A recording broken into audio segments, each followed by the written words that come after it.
C'est quand la dernière fois que vous avez vraiment été touché par quelque chose, mais tellement touché que vous avez presque pleuré, que vous avez presque chialé? Ben moi c'était hier, à un Matsuri de Shinjuku. Je crois que j'ai enfin réussi à mettre des mots sur quelque chose que je ressens et que je garde en moi depuis très longtemps et que j'avais pas vraiment réussi à comprendre jusqu'à hier. Et j'ai envie d'en parler aujourd'hui.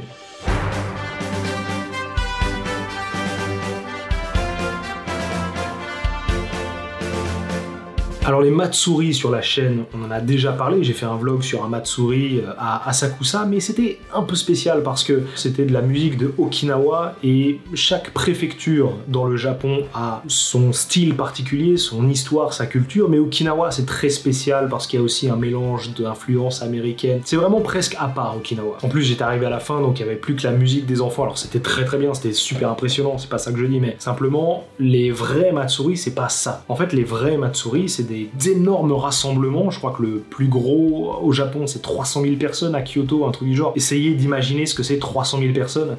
Déjà 10 000 personnes c'est beaucoup, mais alors 300 000. Et surtout en fait le plus impressionnant c'est que t'as des groupes de japonais qui portent ce qu'on appelle des mikoshi. Ce sont des énormes stands magnifiques, très décorés. En fait on a cette espèce de structure complexe en bois avec des ornements en or, des tissus, des plumes, des trucs, enfin c'est complètement fou et c'est magnifique. Et ces trucs là en fait c'est des sanctuaires portables qui sont utilisés comme véhicules pour les divinités shintoïstes. En gros, c'est le taxi des dieux, quoi, sauf qu'il y a 20 pauvres mecs qui s'arrachent le dos à les porter, quoi. Enfin, je dis ça, déjà, il y a des femmes qui portent ça, mais en plus, c'est une fierté, en réalité, de porter ces stands. Et sur Instagram... D'ailleurs, suivez le 5 sur Instagram, j'ai mis mon lien en commentaire dans la description, vous allez voir, je partage ma vie quotidiennement à Tokyo, mes galères, mes échecs, mes réussites, mes projets, tout plein de trucs, c'est passionnant. Je mets souvent aussi des petits plats japonais, croyez-moi, personne ne veut rater ça. J'avais mis des stories où on les voit déambuler pendant la journée à travers les ruelles étroites des résidences. Et en soirée, tous les stands et tous les gens se regroupent. Et alors là, t'as une marée gigantesque. Vraiment, c'est fou de voir autant de gens dans une rue. Parce qu'en plus, à Tokyo, les rues sont larges. Donc pour remplir une rue entière avec des gens, il faut vraiment énormément de personnes. Comme ce sont des fêtes et des festivals shinto, au temple shintoïste le plus proche, on trouve tout un tas de yatai, c'est-à-dire des stands dans lesquels on peut acheter de la nourriture, faire des mini-jeux, acheter des conneries, des gadgets, des souvenirs. Et justement, c'est ça que j'ai raté la dernière fois que je suis allé faire le vlog à Asakusa avec la musique d'Okinawa. Donc, c'était une découverte pour moi, et j'ai été choqué en fait. Mais vraiment, au premier degré, j'ai été choqué. Et justement, j'étais à mon premier Matsuri hier, mon premier vrai Matsuri, j'entends. Et... qu'est-ce que c'est que ce bordel? Et je veux qu'on regarde les quelques rushs que j'ai fait hier. J'ai pas voulu vlogger parce que j'avais envie de profiter du moment. Mais on va quand même regarder ensemble les rushs parce que je pense qu'il y a que comme ça que je vais pouvoir vraiment vous transmettre pourquoi les Matsuri c'est extraordinairement fabuleux, quoi. Alors ça, déjà ça, franchement c'est trop mignon. Sur ce plan, on voit vraiment toutes les générations. Il y a quelque chose de très touchant, quoi, de voir la grand-mère, la mère et la fille qui vont toutes ensemble au Matsuri, c'est très touchant, quoi. Ce plan-là aussi, il est très beau. On voit du coup l'entrée du Matsuri avec cette lanterne. On a l'entrée du temple avec ce tori, cette porte en pierre. Un yatai avec des gens qui font la queue et tout. Enfin, il y a quelque chose de très joli là-dedans. Ça, c'est un homme qui prépare des takoyaki. Donc en fait, ce sont des espèces de boules de pâte à crêpes. Et à l'intérieur, il y a une espèce de farce avec des morceaux de poulpe. Cet homme-là, il donnait tout ce qu'il avait. Je suis resté, je pense, 2 heures au Matsuri, là où il y avait les yatai, là où il y avait les stands, et cet homme faisait tout le temps des takoyaki. Il était en sueur, mais franchement je le plaignais parce qu'il a vraiment travaillé comme un malade toute la journée. Je pense que ce jour-là, c'est vraiment, dans le monde entier, l'homme qui a vu le plus de boules du monde. Enfin, je veux dire... Ouais, ça aussi c'est très marquant. Quand t'es devant le temple Shinto qui est ancestral, tu lèves juste les yeux, t'as un immeuble, vraiment en un mouvement d'œil, t'as 2 époques, séparées par des centaines d'années, peut-être même des milliers d'années, enfin c'est incroyable. Il y a donc ces rassemblements avec ces mikoshi où il y a énormément de monde, mais même à l'endroit où il y a les yatai, là où il y a les stands, il y a énormément de monde. C'est fou, quoi. Et ça ne s'arrête jamais. Toute la journée. Et il y a surtout un bon paquet d'enfants. Et ça, c'est un des trucs qui m'a le plus marqué, c'est vraiment l'insouciance des enfants, le bonheur des enfants. Ils sont là en train de gambader, tranquilles, ils vivent leur meilleure vie, ils le savent même pas. À voir, à vivre, à expérimenter, vraiment c'est touchant. C'est touchant parce que tu te dis putain mais ces gamins ils ont l'air tellement heureux. Et franchement t'es content pour eux. Regardez-moi les mikoshi là. C'est incroyable, c'est trop beau. Il y a vraiment une espèce d'aura qui entoure ces objets. C'est tellement esthétique, c'est tellement prestigieux, ça force le respect. J'ai vraiment envie d'en porter un une fois dans ma vie, de faire partie d'un groupe qui porte ça, parce que c'est dingue. D'ailleurs, tout à l'heure, je parlais de mon Instagram, mais justement, j'ai mis une story où il y a un groupe avec un mikoshi qui était allé devant un Appa Hotel. Et les Appa Hotels, c'est un peu comme les hôtels Ibis qu'on a en France. Vraiment, il y en a partout et c'est surtout peuplé de touristes, forcément. Et du coup, ils ont intercepté des touristes pour porter le mikoshi. Ils avaient l'air vraiment sur le point de claquer les touristes. C'était trop drôle, mais c'était vraiment... j'aurais bien aimé être à leur place, franchement c'était impressionnant. Ah ouais, mais même ça, hein. Simplement le maïs beurré comme ça, grillé, moi il m'en faut pas plus, hein. Ça a l'air délicieux. Alors évidemment on est au Japon, tout est nickel chrome, il n'y a pas un papier par terre, il n'y a pas un détritus, tout est propre, et j'ai pas envie de taper sur la France, hein, mais dans ce genre d'événements un peu similaires qu'on peut avoir en France, les fêtes de quartier ou les trucs comme ça, très souvent les poubelles débordent et on en a partout autour, c'est très vite le bordel. Bon, c'est à la japonaise quoi, c'est carré, c'est organisé, c'est propre.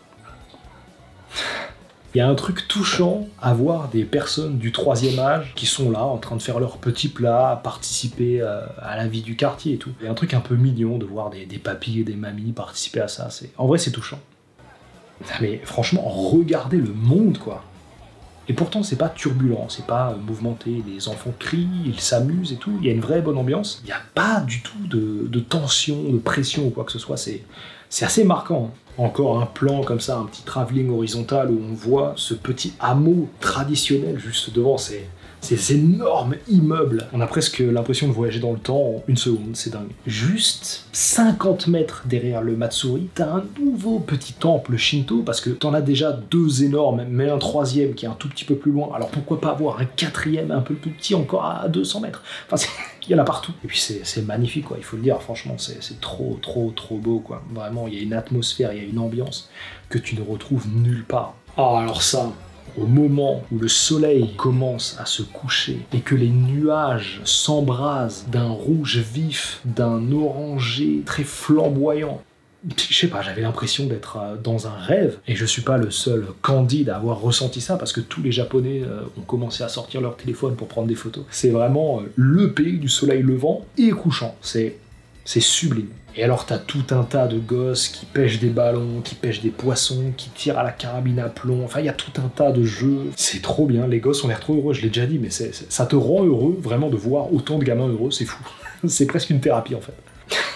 Alors le plus mignon c'est les enfants qui trichent un peu comme ça pour aller chercher l'objet ou pour lancer un objet, enfin, c'est trop mignon. Évidemment c'est des enfants, ils sont tellement innocents, t'as envie de leur donner le monde et bien plus encore, c'est trop mignon. Je n'ai aucune idée de ce qu'est ce truc. C'est des concombres qui sont sur des tiges, quoi, comme si c'était une sucette, quoi. C'est des concombres à croquer. C'est trop bizarre. Alors les brochettes au grill, là... Ah là là, c'est incroyable. Il y a vraiment une ambiance de dingue quand t'es sur place. Tu le sens jusque dans tes os, c'est vibrant, en fait. Et là, on a le petit papy devant qui fait le rythme. Même le Shiba, ils lui ont mis son petit yukata, son petit kimono là. C'est trop. Et en fait, là, ce qu'ils disent, c'est un peu leur espèce de O-is. En fait, ils disent Oisa, Oisa. Et en fait, en gros, c'est un cri qui permet de garder le rythme et en même temps de se donner de l'énergie, de rester vigoureux comme ça. Et ils le disent tout le temps et tout le monde dans la foule participe aussi. Donc il y a vraiment une énergie comme ça qui te prend. Enfin, c'est incroyable. Ok, ça, ce plan-là, ça, c'est les Matsuri. Parce que là, on est vraiment au soir. Et ça dure depuis 11h le matin. Et là, il doit être 19h. Facile. Ils font ça toute la journée. Et ils marchent énormément. À elle toute seule, cette rue-là, elle doit faire...